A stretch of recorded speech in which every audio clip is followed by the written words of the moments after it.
Knut Alsvåg, han en av mine gamle lærere. Jeg heier han noe første året, og heier han flere fer.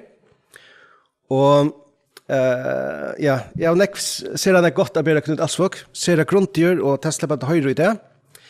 Han har vært tro på i Japan og i 20 år, og har nekvar, og kan japansk, hvis det noe som av over i tog. Ja, han ser at Donald Nå slipper jeg høyre han selv, og gjør så vel, Knut Alsvåg. Vær så god. Vi ser frem til å høre deg. Du kan si litt mer hvis du synes at, eller trekker noe fra. Vær så god. Det sikkert greit, det som sagt. Takk for invitasjonen. Takk for anledningen til å være sammen med dere her. Nå har jeg vært på Færøyene i flere dager, helt siden onsdag. Så nå begynner jeg å bli vant med livet her. Og jeg synes det har vært fint. Jeg var sammen med prestene, mange av de, i går, og på et arrangement på universitetet på torsdag. Så nå det fint å være sammen med dere her. Færøyene hadde jeg aldri vært før, så det har vært en interessant erfaring så langt. Noe minner jo om Norge, og noe litt annerledes. Interessant å høre dere snakke og synge på færøysk. Jeg skjønner jo en del, særlig når jeg får det skrevet. Men når dere snakker fort over bordet med hverandre, da detter jeg nok av. Men jeg tror dere forstår meg. Gjør dere ikke det? Ja. Det jeg bedt om å si noe om her i dag, litt om Luthers liv og virke, med et visst sånn spesielt sideblikk på Luthers forhold til jødene. Og det jo flere grunner til det, vil jeg tro. Akkurat i år så det en spesiell oppmerksomhet rundt det som har med Luther og reformasjonen å gjøre, fordi det 500 år siden Luther offentliggjorde sine avlatsteser, som satte reformasjonen i gang, så vi feirer et 500 års minne i år. I disse markeringene av at dette nå 500 år siden, så har spørsmålet om Luthers forhold til jødene, det har dukket opp med jevne mellomrom. Luther skrev enkelte skrifter som var ganske kritiske til jødene, og de blitt tatt fram i ettertid av andre som har kanskje vært atskillig mer kritiske til jødene, og som har brukt Luther for å fremme sin egen sak. Derfor så kan det absolutt være grunn til å se litt nærmere på dette, og stille spørsmålet hvilken holdning hadde Luther egentlig til jødene, og hvorfor uttalte han seg i noen sammenhenger såpass kritisk som han gjorde? Hva det som ligger til grunn for dette, og hvordan skal vi forstå det? Både i forhold til Luthers samtid og i den diskusjonen om jødespørsmålet som har funnet sted etterpå. Så det det jeg skal si litt om her i dag. Jeg skal først holde på en liten stund, og så tar vi en liten pause, og så fortsetter jeg litt til, og hvis det noen av dere som har noen spørsmål og kommentarer, så gir vi litt rom til det også. Jeg kan begynne med å si litt om den historiske bakgrunnen for at spørsmålet om forholdet til jødene var et brennbart spørsmål på reformasjonstiden. Dere vet jo det en sånn allmenn bakgrunn, at jødene litt etter nytestamentlig tid ble i veldig stor grad fordrevet fra sitt eget land. De gjorde opprør, og opprøret ble slått ned, 2 anledninger, forholdsvis kort tid etter det som det nye testamentet forteller om, og de ble i stor grad spredd, både i Europa og for så vidt også andre steder. Så ble det jo en diskusjon etter at det ble den konstantinske kirkelige enhet i Europa. En fikk en kristen kirke i Europa, og alle skulle egentlig i prinsippet høre til den, og da var det spørsmålet hva skulle en gjøre med disse jødene. For de var den gruppe gruppe i Europa. De liksom stakk ut. Det var den gruppe mennesker som ikke ville døpes, ikke ville la seg føre inn i flokken av kristne. Hvordan skulle en forholde seg til de? Ja, i utgangspunktet forholdt den seg relativt tolerant til de.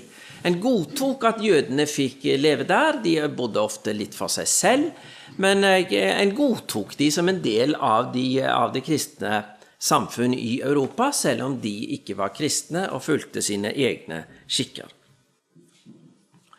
Korstogene, som finner sted fra slutten av 1000-tallet etter Kristus, og et par hundre år fremover, de gjorde situasjonen i Europa vanskeligere for jødene.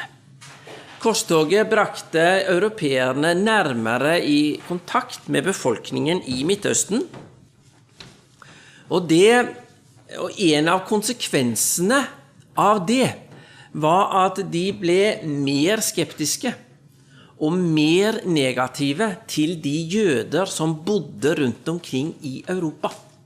Så det er ingen tvil om det, at korstogene faktisk styrket antisemittismen i Europa, den jødekritiske holdningen. Og så begynner det å dukke opp de anklager mot jødene, som med jevne mellomrom gjentas, og som kan høres den dag i dag. Jødene er under Guds straff, fordi det var de som dømte Jesus til døden. Altså er de under Guds straff, de har måttet forlate sitt land og bo i langflyktighet over hele jorden. Det er Guds straff over jødene, fordi de dømte Jesus til døden. Den anklagen begynner å komme fram. Samtidig så begynner det også å komme fram sånn ryktevise, ubegrunnede anklager. Altså jødene var en gruppe for seg selv, og så begynner det å gå rykter om at de gjorde slik og de gjorde slik. De fanget kristne spedbarn og bortførte de, og alle sånne rykter som begynner å gå om folk fordi en ikke vet noe om de, og så får de negativ omtale, og så blir de syndebukk for alt som er negativt. For eksempel på 1300-tallet så hadde vi jo svartedauden i Europa, og det begynner å komme anklager om at det er jødene som er ansvarlige for dette. Det aller meste av dette er jo helt ubegrunnet, og har ikke noe hold i fakta, og kan ikke dokumenteres. Men det er rykter som begynner å gå om de som er utenfor. I senmiddelalderen førte dette til, og da er vi inn på 1300-1400-tallet, etter Kristus, altså vi begynner å nærme oss reformasjonstiden, da ble jødene rett og slett utvist fra flere land i Europa. Herskerne bestemte at vi vil ikke ha jøder iblant oss, så de ble utvist både fra England, Frankrike og Spania. Så på Luthers tid så bodde det ikke jøder i disse landene, fordi herskerne ville ikke ha de. I Tyskland derimot så var det jøder. Men mange av disse negative rykterne om jøder, de gikk også i Tyskland. Slik at den kristne majoritetsbefolkningen snakket om jødene, og snakket stygt om de, og snakket nedsettende om de, og så ned på de, og sørget for at de var på en måte isolert i forhold til det øvrige folkefellesskapet. Myndighetene var likevel relativt tolerante. Altså, de politiske myndigheter i Tyskland, de ville ikke være med på at jødene skulle fordrives. De holdt sin hånd over de og sa at de skal få bo her hos oss, og de skal få være i fred. Så det var situasjonen i Tyskland. Da Luther var ung, og nå har vi kommet et lite stykke inn på 1500-tallet, så flammet det opp en ganske skarp debatt om jødespørsmålet i Tyskland, som vi kaller for Pfefferkorn-kontroversen. Et vanskelig ord. Denne Pfefferkorn var en jøde som var blitt omvendt til kristen tro, og som etter at han var blitt kristen, satte seg fore å føre sine tidligere landsmenn, jødene, til kristendom, men han gjorde det med veldig skarpe og negative midler. Pfefferkorn, som tidligere jøde, ønsket at alle jødenes skrifter skulle brennes, og at jødisk gudstjeneste, så sant det var mulig, skulle være forbudt. Og det ble det en stor diskusjon om. Bør de jødiske skrifter brennes? Og en grunn til at det var et stort problem, var at på denne tiden så hadde kristne begynt å få interesse for det hebraiske gamle testamentet. De hadde jo skjønt at en stor del av Bibelen, det som vi kaller det gamle testamentet, som jødene kaller for Tanakh, det jo skrevet på hebraisk, og skal en få tak i det egentlige innholdet her, så må en jo lære grunnspråket. Det var jo noe som Luther også stod for. Men hvordan skulle de kristne lære hebraisk? Jo, de måtte gå til jødene, og så måtte de spørre jødene, kan dere lære oss hebraisk? Og kan vi få låne deres hellige skrifter, sånn at vi kan lære hebraisk av skriftene deres? Nei, sa Pfefferkorn, det ikke noen god idé. Kristne lærde bør ikke gå til jødene for å studere skriftene deres. Og dette ble et stort rabalder og diskusjon om i Tyskland. Det dreide seg i veldig stor grad som en diskusjon for eller imot posisjonen til han, som var den mest kjente kristne hebraiske ekspert på den tiden. Han het Reuchlin. Og han også kjent som en del av reformasjonshistorien, fordi han var grandonkel til Philip Melanchthon, som ble Luthers nærmeste medarbeider i Wittenberg etter hvert. Men Pfefferkorn sa at sånne som Reuchlin og andre kristne lærde som interesserte i det hebraiske gamle testamentet, de bør slutte med det, for kristne har ikke noe å lære fra jødene. Tvert om så skal de hebraiske skrifter legges bort. På den tiden var Luther, det skal jeg komme litt tilbake til, på den tiden var Luther allerede blitt lærer i bibeltolkning på universitetet i Wittenberg. Og derfor og han foreleste over Salmenes bok, og var for så vidt interessert i å lære hebraisk, og ble også en ganske dyktig hebraisk ekspert. Og derfor så kom de også til Luther, og hva synes du om dette her? Synes du at alle jødenes bøker skal brennes? Nei, sier Luther, det synes jeg ikke. Det ikke en god idé å drive evangelisering ved å brenne andre folk sine hellige bøker. De må vinnes for den kristne tro med andre midler enn det. Og vi kristne, vi har nytte av å lære hebraisk, for det det språk vi har Guds åpenbaring på i det gamle testamentet.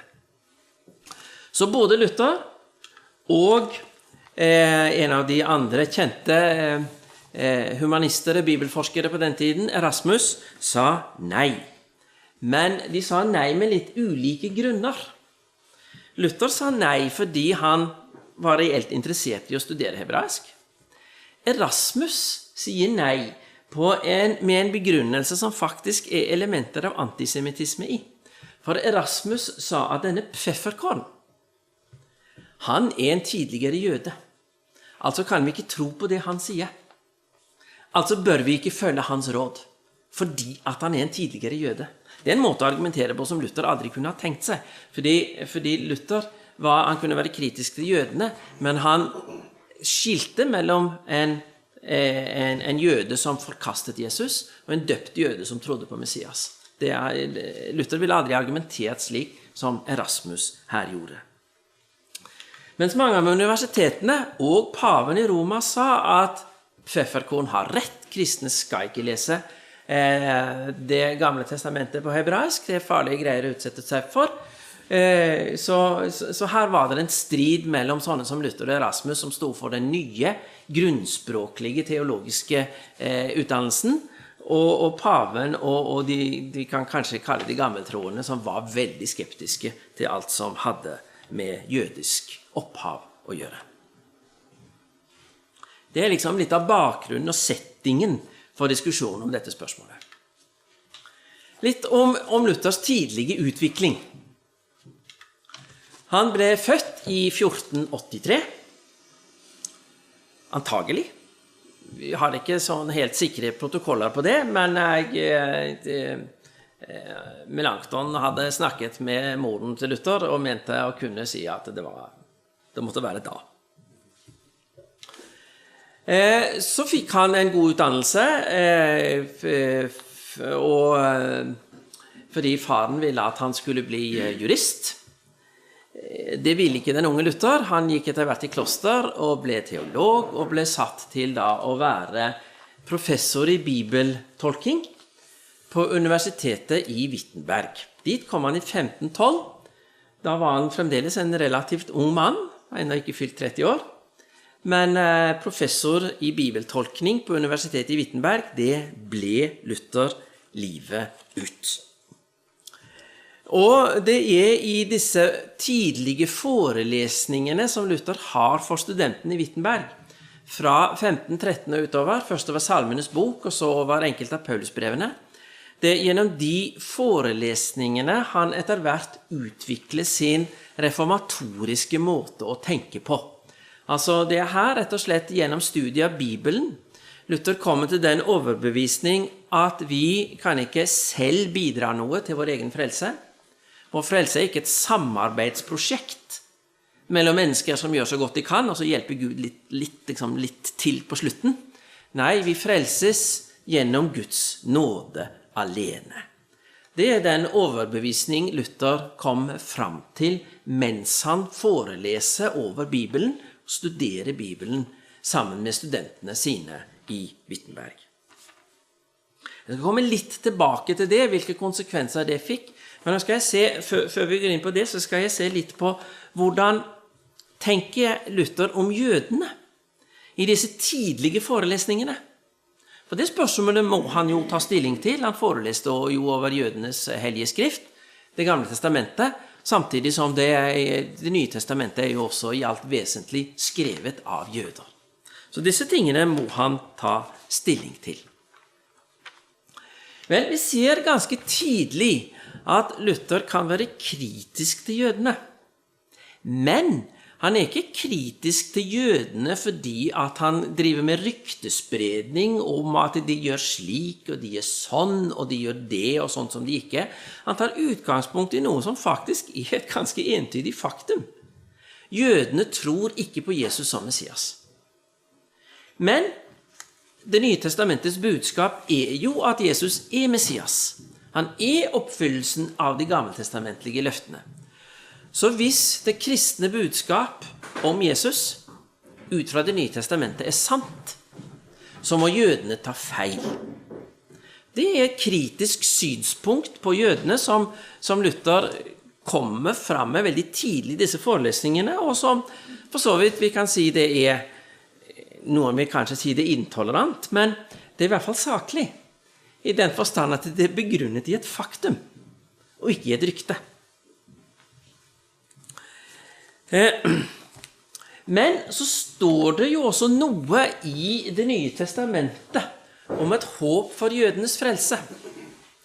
Den teksten kan jeg godt lese, for den en tekst som Luther ofte kommer tilbake til, og som et ganske viktig element i hans tenkning om jødene. I Romerbrevet kapittel 9-11 så diskuterer Paulus ganske utførlig det problem som var oppstått når jødene har forkastet Jesus som Messias. For jødene har jo i utgangspunktet fått Guds løfter. Jødene det folk som har fått Guds løfter. Hva betyr det da at de ikke tror på oppfyllelsen av løftene i Messias? Vil Gud fremdeles stå ved sine løfter til jødene? Det det spørsmålet Paulus diskuterer i Romerbrevet kapittel 9-11, og så konkluderer han på følgende måte. Han snakker her om at det stammen jødefolket, og så vi som hedninger, vi blitt podet inn på stammen. Og så fortsetter han med å si at også de andre skal bli podet inn, altså de jødene som har blitt forkastet fordi de har forkastet Jesus som Messias, også de skal bli podet inn igjen, dersom de ikke holder fast på sin vantro. For Gud har makt til å pode dem inn igjen. Du, og nå snakker han til hedningene, til oss, du ble hugget av fra et vilt oljetre, og mot naturen podet inn på et godt tre, Hvor mye mer skal ikke da de naturlige grenene kunne bli podet tilbake på sitt eget oliventre? Jødene kan komme tilbake til Gud igjen, sier Paulus. Jeg vil at dere skal kjenne til en hemmelighet, søsken, så dere ikke skal ha for høye tanker om dere selv. En del av Israel blitt forherdet, inntil hedningen kommet inn i fullt tall. På den måten skal hele Israel bli frelst. Altså det et håp om frelse, om en framtidig frelse for jødene, selv om de nå står utenfor fordi de har forkastet Messias. Dette leser jo Luther når han leser Romerbrevet, og det et viktig element i hans tenkning. Jødene tror ikke nå, men det håp om deres framtidige omvendelse. Derfor må evangeliet forkynnes for jødene, og det må forkynnes for jødene på en måte som ikke provoserer de unødig. For eksempel bør en ikke begynne med jomfrufødselen, for jomfrufødselen, dette at Maria uten mannens medvirkning ble opphav til Jesus, og at Jesus dermed har en sånn spesiell bakgrunn, det provoserte jøder. Det likte de ikke å høre om. Derfor så skal en heller begynne med å fortelle om Jesu lignelser, hans under, oppstandelsen, disse begivenhetene som viser at Jesus oppfyllelsen av de gammeltestamentlige løftene. Og når jødene så har begynt å skjønne poenget med dette, så kan en ta de andre tingene også, men en skal ikke begynne med det som provoserer først. En skal drive evangelisering overfor jøder, og en skal gjøre det på en måte som seg bevisst at den befinner seg i en spesiell kontekst. Det det Luther sier om sitt forhold til jødene i de tidlige forelesningene. Det viktigste historiske resultatet av disse forelesningene var jo at Luther ble reformator. I 1517, oktober, for akkurat 500 år siden, om noen få uker, så offentliggjorde Luther sine avlatsteser. Og det var et resultat av at han hadde begynt å forstå at vi frelses av nåde. Avlat en lære om hvordan vi kan kjøpslå med Gud for å hjelpe oss litt raskere gjennom skjærsilden. Det ingen god idé, mente Luther. Vi skal stole på Guds nåde fullt og helt, og ikke begynne forhandlinger med Gud, fordi Gud gir oss frelsen fullt og helt. Det kunne en jo tro var et godt og evangelisk budskap som alle ville ta imot, men pavens representanter, de var veldig kritiske til Luther for dette, blant annet fordi at de rammet en viktig inntektskilde for kirken. For kirken hadde inntekter av å selge avlatsbrev, og Luthers kritikk, den rammet kirkens finanser. Og det likte ikke kirkens lederskap, de som skulle ha budsjettene til å gå opp. Og dermed så kom Luther i det kritiske søkelys. Og det endte jo med at han cirka 3 år etter at han hadde offentliggjort avlatstestene, og det skjedde mange ting imellom, men vi trenger ikke ta detaljene i den historien nå, så sendte paven en uttalelse, et brev kan vi kanskje si, en bulle ble det kalt i datidens terminologi, der det var listet opp en rekke sitater fra Luthers skrifter, både fra avlatstestene og ting han hadde skrevet siden. Og så sa paven at hvis ikke du går tilbake på dette, trekker du det ikke tilbake igjen, så vil du bli fordømt, da vil du bli kastet ut av kirken.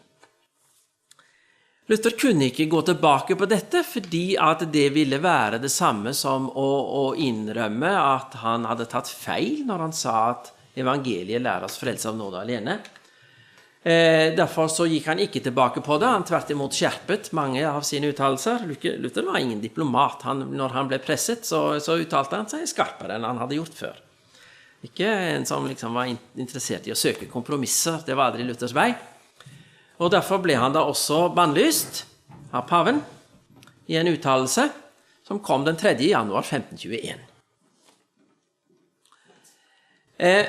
Da var imidlertid Luther allerede blitt populær i Tyskland. Både fordi mange hadde fått sans for hans evangeliske budskap, og også fordi at de politiske ledere i Tyskland, de skjønte at det var både politisk og økonomisk vinning i å følge Luther, fordi avlatshandelen, den innebar jo en overføring av tyske sparepenger til Italia. Kunne vi ikke heller investere de pengene hos oss, tenkte de politiske ledere i Tyskland, så derfor støttet de Luther av politiske og økonomiske grunner. Og det er jo en viktig grunn til at Luthers reformbevegelse ble en folkebevegelse. Den hadde støtte for et mangfold av argumenter på en gang. Derfor måtte Luthersaken behandles også politisk i Tyskland, og det førte til at Luther måtte fram for riksdagen i Worms, litt lenger ute på våren 1521, der han holdt denne berømte talen som vi gjerne husker Luther for, dersom jeg ikke blir overbevist, eller min samvittighet tatt til fange av Guds ord, sier han. Dersom jeg ikke blir overbevist av bibelske eller klare fornuftargumenter, så hverken kan eller vil jeg tilbakefalle, for jeg er bundet av det som Gud har sagt i sin åpenbaring. Dette kan jeg ikke vike fra. Sa Luther i sin tale til alle som betød noe i Tyskland. Det var ingen enkel sak for han å stå der, en munk og professor fra et ukjent universitet, liksom litt sånn i utkanten av Tyskland, stod fram og skulle forsvare sin sak for alle mektige fyrster og kirkeledere i Tyskland. Men det gjorde han, altså. Og det førte jo til at han ble leder for reformbevegelsen. Etter hvert så vendte han tilbake til Wittenberg og virket i Wittenberg som leder for den lutherske reformbevegelse, som etter hvert ble til den lutherske kirke.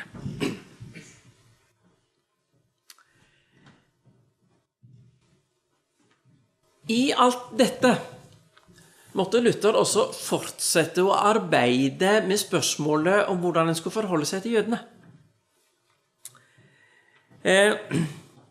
Og relativt raskt etter at han var kommet tilbake til Wittenberg og blitt reformasjonsleder i Wittenberg, så skrev Luther det første av de skriftene han skrev som utførlig diskutere spørsmålet om hvordan han skal forholde seg til jødene. Det er en bok, et lite hefte, som han skrev i 1523, som heter Jesus Kristus, en jøde av fødsel. Bakgrunnen for det skriftet er litt spesiell, fordi Luther var blitt kritisert for å ha avvist jomfrufødselen. Det var bare tøys, det gjorde Luther aldri.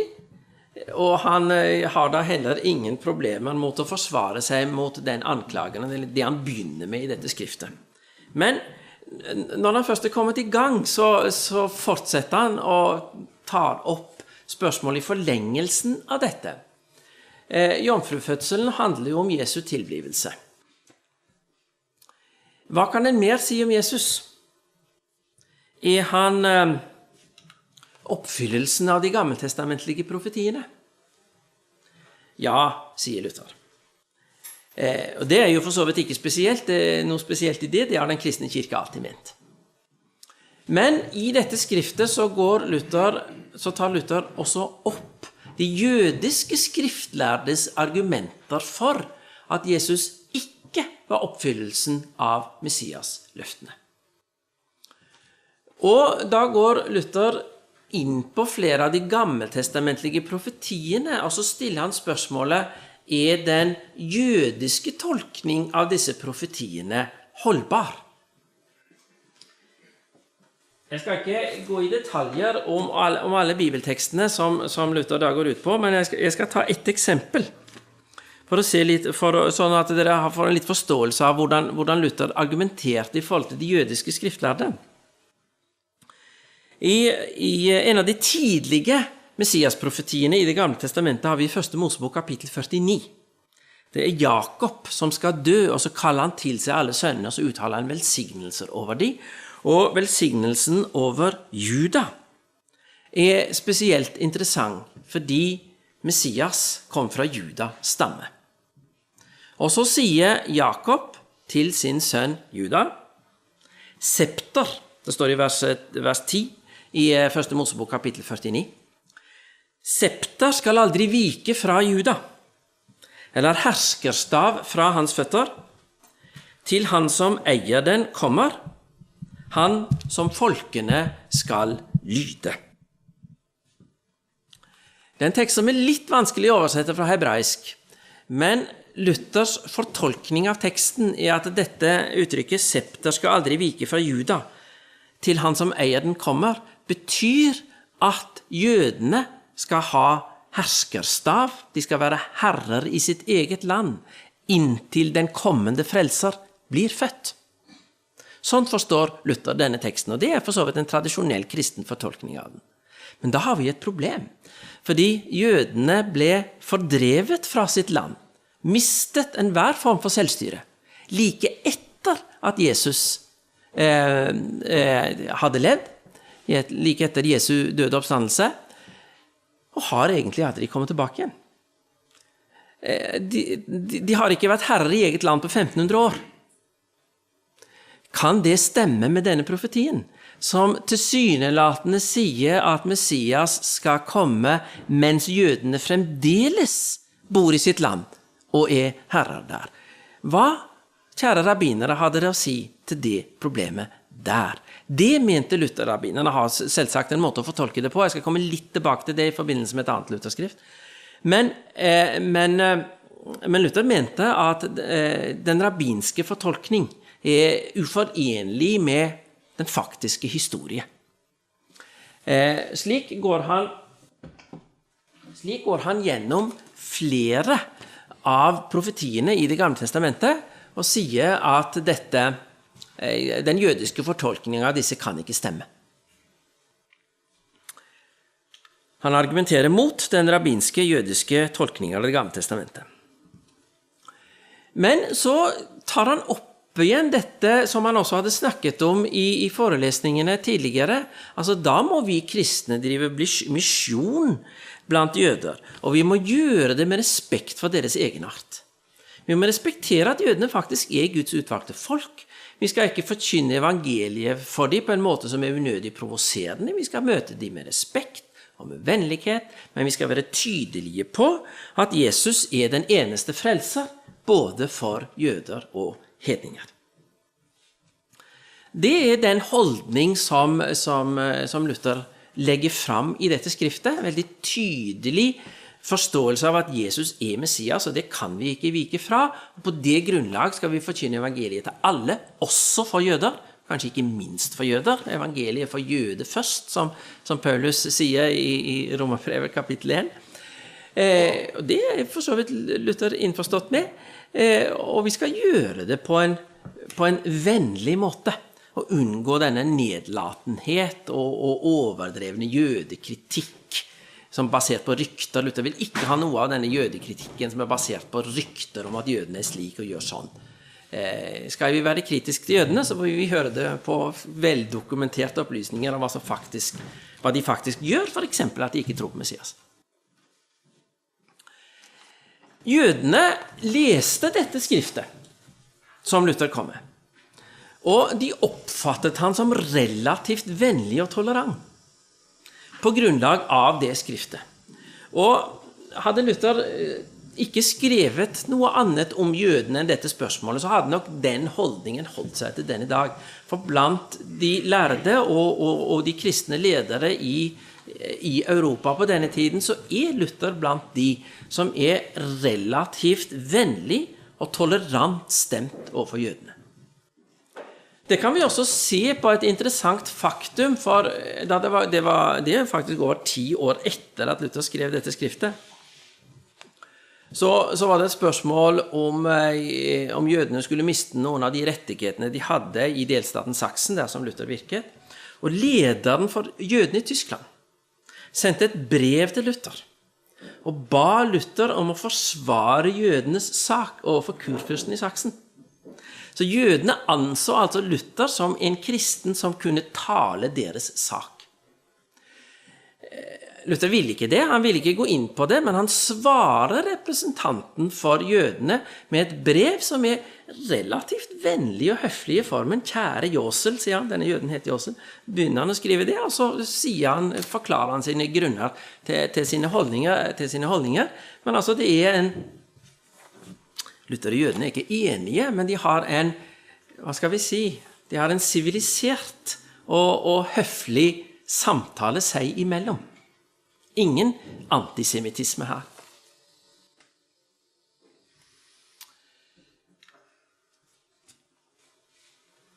Luther endret imidlertid holdning, eller i hvert fall måte å formulere seg på.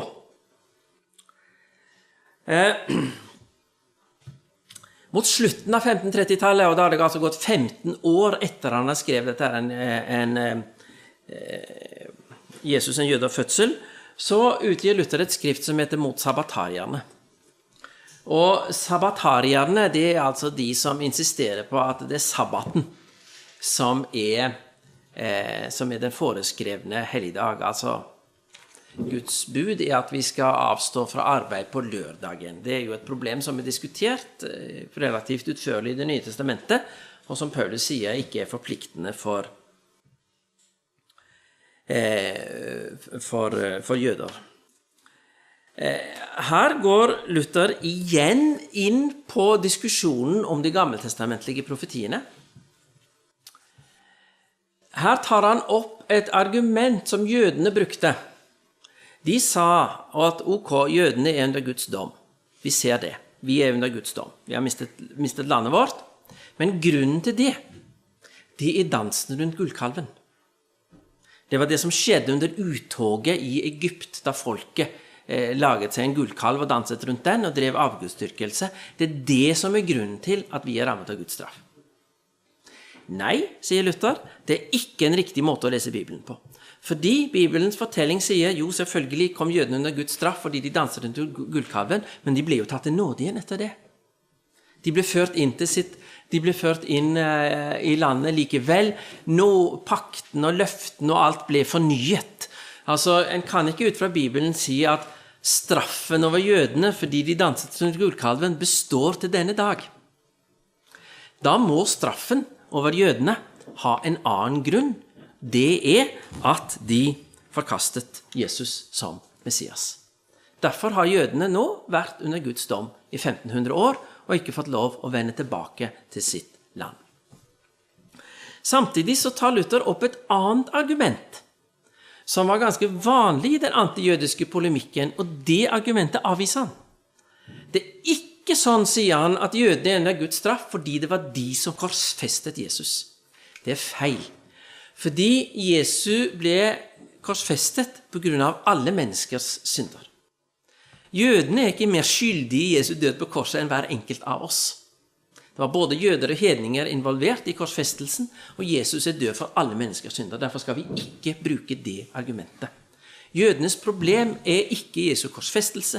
Jødenes problem at de ikke tror på Jesus som Messias.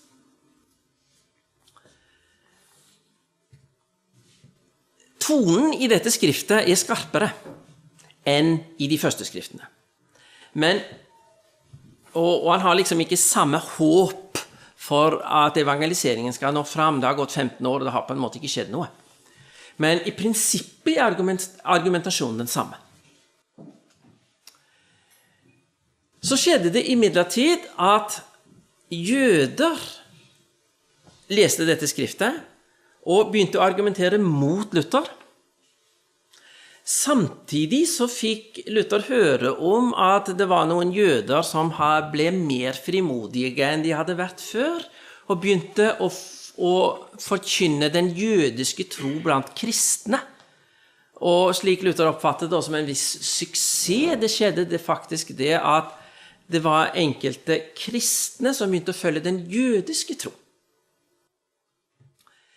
Da det Luther griper til pennen og skriver det skriftet som han i ettertid huskes for på en veldig negativ måte. Det mest antijødiske skrift han skrev, som heter Om jødene og deres løgner, som ble offentliggjort i 3. Heller ikke her det egentlig noen endring i den prinsipielle argumentasjonen.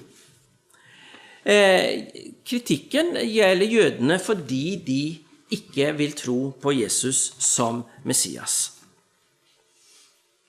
Men kritikken mot jødene blitt mye skarpere. Formulert på en helt annen måte, altså tonen blitt en annen, selv om prinsippargumentasjonen for så vidt den samme. De vil ikke omvende seg, selv om vi nå har forsøkt å møte jødene med respekt og vennlighet, så vil de ikke omvende seg. Så håpet om omvendelse for jødene begynner å svinne. De begynner selv å omvende kristne.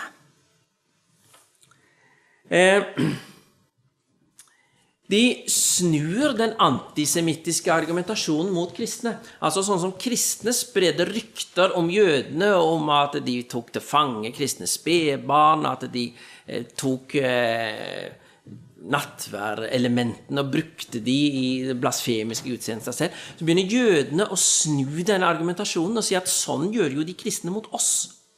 Altså, en får en sånn gjensidig ryktespredning, der en snakker hverandre ned.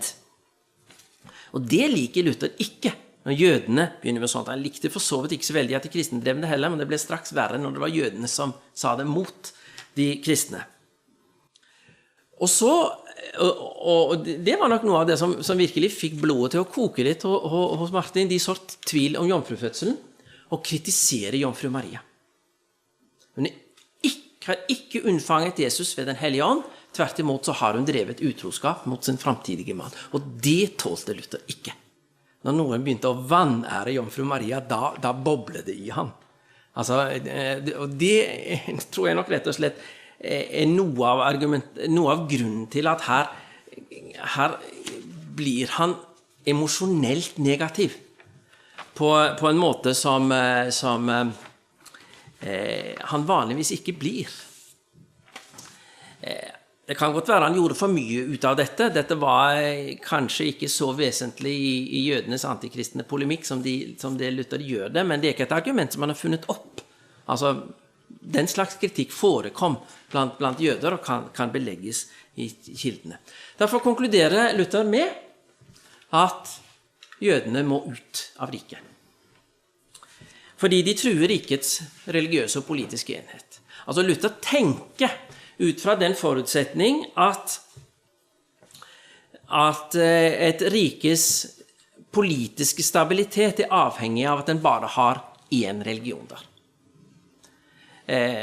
Slik tenkte en i middelalderen, og slik tenker Luther. Jødene kunne tolereres så lenge de satt helt i ro og ikke bråkte. Men når de begynner å drive evangelisering, for å bruke det uttrykket, det kanskje feil å si at jødene evangeliserer, men de forkynner i hvert fall sitt egen religion blant kristne. De begynner å bli kritiske til kristne. Da truer det rikets enhet. Da må de ut. Da bør de dra til sitt eget land. Og det faktisk litt interessant. Altså, Luther ikke mer antisemitt enn at han sier at jødene bør vende tilbake til Midtøsten og få sitt eget rike der. Altså det som ble løsningen i det 20. århundre, det foreslår Luther faktisk i det 16.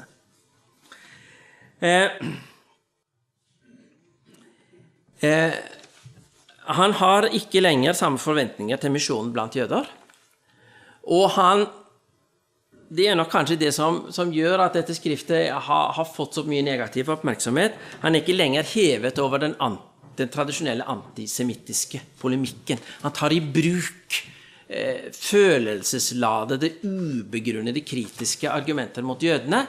Han sier det at nå må de slutte med synagogegudstjenestene, vi må brenne synagogene deres, for det ødelegger rikets enhet. Så refererer han jo også til disse ryktene om at jødene drev og bortførte spedbarn og alt dette her. Han tar ikke stilling til det, han sier ikke det er sant, men han liksom spiller på den slags negative følelsesmessige bølgelengder på en måte som han ikke hadde gjort før. Fordi Luther kan være veldig polemisk og veldig skarp i sin polemikk, både mot jøder og andre, men han stort sett nok så nøye på å kritisere folk for det de faktisk mener og sier. Her i dette skriftet så han ikke like nøye på det. Altså her har pennen rett og slett løpt litt for fort for han. Og han faller nok litt under sin egen standard for hvordan en skal drive polemikk. Og det litt dumt, fordi eller kanskje det enda verre enn det, fordi særlig når han så skarp i sin polemikk som det Luther så må han være veldig nøye på at den har et fast fundament. Og drive skarp polemikk på et grunnlag som løst, da nærmer vi oss sånn skittkasting. Og Luthers kritikk mot jøder i dette skriftet ikke helt hevet over det nivå som vi gjerne beskriver med skittkasting, selv om hans prinsipielle argumentasjon for så vidt har det samme fundament som det har hatt hele tiden. Skal vi ta en kort pause før jeg tar siste avslutningen som liksom mer sånn prinsipiell oppsummering. 5 minutter pause? Ja. Jødekritiker og som polemiker. Vel, vi må sette det inn i en sammenheng her også. Og Luther har i sine skrifter først og fremst 3 grupper av mennesker som han møter med en ganske skarp og konsistent kritikk. Det papister, muslimer og jøder. Og hvorfor Luther så kritisk til disse 3 gruppene? Jo, det i prinsippet også samme argument som går igjen. De stoler på seg selv og forkaster Guds åpenbaring. Det sentrale i Guds åpenbaring, slik Luther ser det, og her står han sammen med hele den kristne kirke, det evangelium Jesus, og disse 3 gruppene har forkastet dette. Jødene vil ikke tro på Jesus som Messias, muslimene ved å erstatte de bibelske fortellinger med en annen gjengivelse av de i Koranen, der Jesus en profet blant flere. Og papistene ved å gjøre evangelium frelse av nåde om til en lære om at vi samarbeider med Gud om frelsen. Det som spesielt for jødene, og det også noe som går igjen i Luthers argumentasjon, at de bruker utvelgelsen som et argument for at de står foran andre. Altså, Gud har utvalgt oss. Da står vi foran andre i religiøs henseende, og det mener Luther et uholdbart argument. Guds utvelgelse en utvelgelse i nåde og i Kristus, og kan ikke brukes av noen til å sette seg selv foran andre. Og det vil Luther også mene gjelder kristne. Altså vi utvalgt av nåde, ikke fordi vi bedre enn andre. Og da kan vi ikke bruke evangeliet om nåden eller om utvelgelsen som et argument på at vi på en eller annen måte skulle stå foran de andre. Dette en argumentasjon Luther har som man kan være enig eller uenig i, men den prinsipiell og konsistent. Og den rammer ikke spesielt jøder. Derfor så kan vi ikke kalle det for antisemitisme, liksom når vi går til fundamentet i Luthers argumentasjon, for han like kritisk til de pavetro som han til jødene, og han det med en parallell argumentasjon. Derfor så blir det egentlig nokså meningsløst å si at Luther, fordi han argumenterer sånn som han gjør her, skulle være en antisemitt, altså spesielt negativt innstilt til jødene. Det tror jeg faktisk ikke riktig. Hvis vi ser på Luthers argumentasjon som helhet. Men han litt spesiell i dette skriftet som jeg så på til slutt, om jødene og deres løgner, for der lever ikke Luther helt opp til det vanlige nivået av prinsipiell argumentasjon. Jeg har skrevet her at han nærmer seg kristen herlighetsteologi, og med det tenker jeg på at her på en måte så snur Luther jødenes polemikk mot de, altså jødene trodde at de var bedre enn andre i kraft av Guds utvelgelse. Nei, sier Luther, det tvert imot vi kristne som står Gud nærmere enn dere, for vi utvalgt gjennom evangeliet. Og da en måte å argumentere på som egentlig ikke la seg forsvare ut fra Luthers prinsipielle argumentasjon andre steder, om at en frelst av nåde, fordi poenget med nåden at den faktisk stiller alle likt. Og den eneste forskjellen på oss Guds gaver til oss. Og Guds gaver kan vi ikke bruke til å rose oss av framfor andre. Det jo hele poenget i Efeserbrevet kapittel 2. Ikke sant? Slik at du kan på grunnlag av en kristen nådelære ikke komme med noe sånn vi har det i orden, og det har ikke de andre. Men i jødene og deres løgner så krysser nok Luther den streken. Men han gjør det ikke uten videre, vil jeg si, i de andre skriftene han har, der han drøfter jødespørsmålet. Der makter han å argumentere mer konsistent om at det evangeliet som setter forskjell. Evangeliet ikke noe vi har. Evangeliet noe vi får. En grunn til at Luther har fått mye negativ oppmerksomhet rundt sitt forhold til jødene jo at nazistene gjorde bruk av Luther. Det gjør de både i Tyskland og i Norge. Ikke fullt så mye i Danmark, tror jeg, men de gjør det i hvert fall både i Tyskland og i Norge. De tok dette negative skriftet om jødene og deres løgner, og ga det ut, både i Tyskland og i Norge, og jeg har sett faktisk litt på den norske utgaven spesielt, for der, den ble utgitt, jeg tror det var i 1940, og der argumenterer nazisten i et forord med å se hva Luther har sagt om jødene. Her må vi følge Luther og se like negativt på jødene som det han gjør. Det som imidlertid litt interessant, hvis en ser på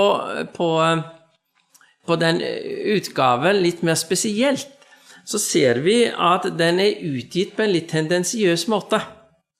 En reduserer Luther til slagord og utelater de delene av Luthers skrift som går på mer prinsipiell argumentasjon. Altså han har bruk for Luthers negative uttalelser om jødene, men han har ikke bruk for argumentasjonen hans. Den rett og slett litt forstyrrende, så den må en utelate. Og hvorfor må en utelate den? Jo, fordi hadde den tatt med Luthers argumentasjon mot jødene, så ville de ha sett at den også rammet nazistene.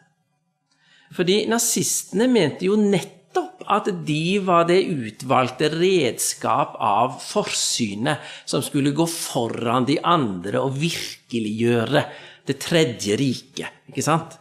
Etter forfallstiden så skulle den opprinnelige gullalder gjenopprettes, og nazistene var det utvalgte redskap, eller tyske nazistene var det utvalgte redskap til å få dette fram.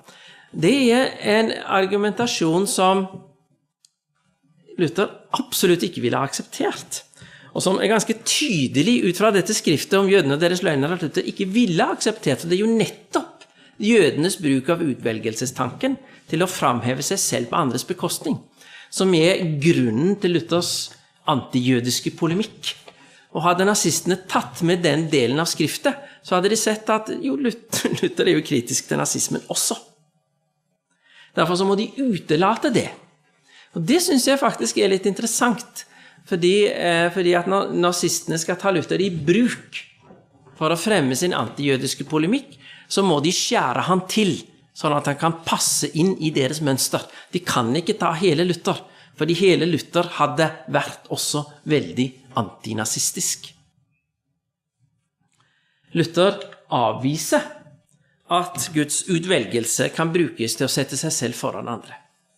Derfor så mener han ikke at det noen rase som utvalgt til å virkeliggjøre det fullkomne rike på jorden, slik nazistene tenker oss det. Nåden alene et prinsipp som innebærer alle menneskers likeverd. Fordi vi står alle likt overfor Gud. Vi har alle kommet til kort for Guds krav. Og Jesus soningsverk gjennom hans døde oppstandelse gjelder i prinsippet alle mennesker på like vilkår. Derfor så nytter Det er ikke å komme med noen raseteori eller noen utvelgelsesteori som skal gjøre den ene bedre enn den andre, slik jødene etter Luthers oppfatning gjorde på sin måte, og slik nazistene gjorde på sin måte. Nåden alene er egentlig, Luther ville ikke ha formulert det på den måten, men nåden alene er egentlig et veldig demokratisk prinsipp. Fordi det setter alle mennesker på like linje, og formidler Guds frelsesbudskap til alle mennesker på like linje. Det er et poeng som ikke er tatt ut av luften. Paulus framhever det samme i slutten av Romerbrevet kapittel 3. Han sier det at Gud er Gud for både jøder og hedninger, altså må vi frelses av nåde. Det er ikke sånn at noen har noe å vise til, og det poenget hadde Luther tak i. Og det tror jeg ikke vi skal glemme, det skal vi kreditere han, selv om vi skal være oppmerksom på at han helt klart formulerte seg om jødene på en måte som han godt kunne ha latt være. Ingen grunn til å forskjønne det, men en kan forsøke å forklare det og sette det inn i en litt større sammenheng. Avslutningsvis, hvordan skal vi i dag tenke om dette problemet? Forholdet mellom jøder og kristne som en prinsipiell utfordring til kristen teologi. Er det slik, som noen vil si, at den kristne kirke har tatt jødenes plass, at jødene har mistet enhver plass i Guds frelsesplan, eller skal en forstå dette på en annen måte? Det er kanskje heller sånn at Gud har en frelsesplan for jøder og en helt annen frelsesplan for hedninger. Vel, jeg tror det nok, vi må kunne si, og det sa for så vidt Luther også, at jødene ut fra det nye testamentet fortsatt betraktes som Guds utvalgte folk, og den viktigste bibeltekst til dette er det som Paulus har å si om dette, når han drøfter dette spørsmålet ganske bredt og prinsipielt i Romerbrevet kapittel 9-11. Og den teksten jeg leste i stad, jeg sier det er en hemmelighet, også Israel som folk skal bli frelst, den står fast, slik Luther var oppmerksom på det, og slik trofaste bibellesere gjennom tiden har vært oppmerksom på det. Det er ikke en tekst som er veldig lett å utlegge når det gjelder spørsmålet om hva den konkret betyr. Hva betyr det at Israel skal bli frelst? Betyr det at de som lever i endetiden skal få en ny mulighet? Betyr det at alle jøder gjennom historien av den vei som vi ikke forstår skal frelses? Altså, Paulus har ikke forklart noe om det. Og vi skal kanskje være tilbakeholdende med å være for bastante for det. Det som står fast ut fra Romerbrevet og hele det nye testamentet er jo at det bare er en vei til frelse. Altså Jesus er den som Gud har gitt oss til frelse, både for hans egne landsmenn, jødene, men også for oss alle andre. Det er en frelsesvei, samtidig som jødene fremdeles i kraft av de løfter som er gitt til fedrene har en spesiell plass i Guds utvelgelse og Guds frelsesplan. Nøyaktig hva det betyr, og nøyaktig hvordan Gud har tenkt å fullføre denne frelsesplanen, det har vi vel egentlig ikke full innsikt i, og derfor bør vi kanskje avholde oss for å spekulere for mye i det også. Det som imidlertid er relativt klart, tror jeg vi må kunne si ut fra det nye testamentet, er at evangeliet skal forkynnes også til jøder, slik Luther også sa det i sine tidlige skrifter, og det skal gjøres med respekt og kontekstuell sensitivitet, slik Luther også var inne på det i sine tidlige skrifter. Det er klart at den kristne kirke har gjort ting gjennom historien overfor jøder som den ikke burde ha gjort. Derfor så har en ofte med seg en vanskelig bagasje når vi som hedningekristne henvender oss til jøder, og det skal vi være klar over. Og vi tror vi skal vel kanskje ha mer, skal vi si, ydmykhet overfor jødene enn det Luther i mange sammenhenger hadde, men det prinsipielle utgangspunktet tror jeg må være klart. Luther skjønte dette faktisk bedre enn de fleste av sine samtidige, i hvert fall hvis vi holder oss til de tidlige skriftene. Og sånn sett så kan han være en påminnelse for oss, men den kan også være en påminnelse for oss i at det, selv om en har et godt utgangspunkt, så kan den komme til å lande skjevt og bli unødig og unødig negativ og polemisk, slik Luther ble om jødene og deres løgner.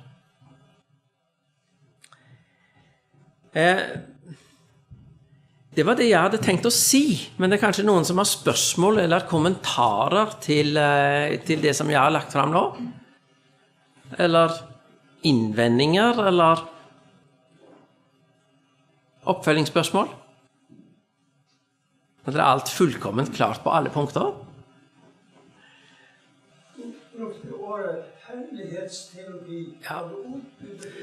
Ja, jeg skjønte kanskje det ble litt uklart i sammenhengen. Altså, det jeg tenker på med herlighetsteologi her, når en tar Guds åpenbaring til inntekt for at fordi at vi har tatt imot Guds åpenbaring, så vi bedre enn andre. Altså, vi på en måte kommet Guds herlighet nærmere, og derfor har vi rett til å kritisere oss ned på andre. Det jeg mente med det uttrykket. Altså, etter Luthers oppfatning så gjør jødene det. Fordi de tar Guds utvelgelse av jødene til inntekt for at jødene står framfor andre og derfor kan se ned på andre. I dette skriftet så snur Luther denne argumentasjonen og sier at det ikke jødene, men det de kristne som står Gud nærmest og derfor kan se ned på jødene. Men når Luther argumenterer mer prinsipielt og konsistent, så sier han det at vi alle har fått evangeliet om Guds nåde. Og derfor er det ingen som kan rose seg, for å si det med Paulus i Efeserbrevet kapittel 2. Vi er frelst i kraft av Kristi kors, og det er en gave som vi får ta til oss og glede oss over. Men det er ikke noe grunnlag for å se ned på andre. Tvert imot, evangeliet om Guds nåde skal få oss til å se verdien i våre medmennesker, og derfor også henvende oss til de på en tjenende og oppoffrende måte. Det var det jeg mente.